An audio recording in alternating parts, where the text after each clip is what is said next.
ஆயுர்வேதம் ஒரு பொக்கிஷம், நம் ஆயுள் நீட்டக்கும் அற்புதம். டாக்டர் ஸ்ரீவர்மாஸ். சென்ற 8 ஆண்டுகளில் 73,505 வழக்குகளை உயர்நீதிமன்ற மதுரை கிளை நீதிபதி ஜி.ஆர். சுவாமிநாதன் முடித்து வைத்துள்ளார் என்று தெரியவந்துள்ளது. திருப்பரங்குன்றம் மலை மீதுள்ள தீபத்தூணில் தீபம் ஏற்றுவதற்கு நீதிபதி ஜி.ஆர். சுவாமிநாதன் அனுமதி வழங்கினார். அதை எதிர்த்து உச்சநீதிமன்றத்தில் தமிழக அரசு மனு தாக்கல் செய்துள்ளது. மேலும் நீதிபதி ஜி.ஆர். சுவாமிநாதனை பதவி நீக்கம் செய்வதற்கான தீர்மானத்தை நாடாளுமன்றத்தில் கொண்டுவர வலியுறுத்தி திமுக உள்ளிட்ட இந்தி கூட்டணி கட்சிகளைச் சேர்ந்த 107 எம்பிக்கள் கையெழுத்திட்ட நோட்டீஸ் மக்களவை சபாநாயகரிடம் கொடுக்கப்பட்டது.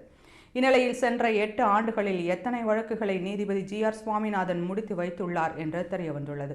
சென்ற 2017 முதல் 2025 வரையிலான 8 ஆண்டுகளில் மட்டும் சிவில், கிரிமினல், மேல்முறையீடு, ரிட் மனு உள்ளிட்ட 73,505 பிரதான வழக்குகள், 46,921 இதர வழக்குகள் என மொத்தம் 1,20,426 வழக்குகளை ஜி.ஆர். சுவாமிநாதன் முடித்து வைத்துள்ளார்.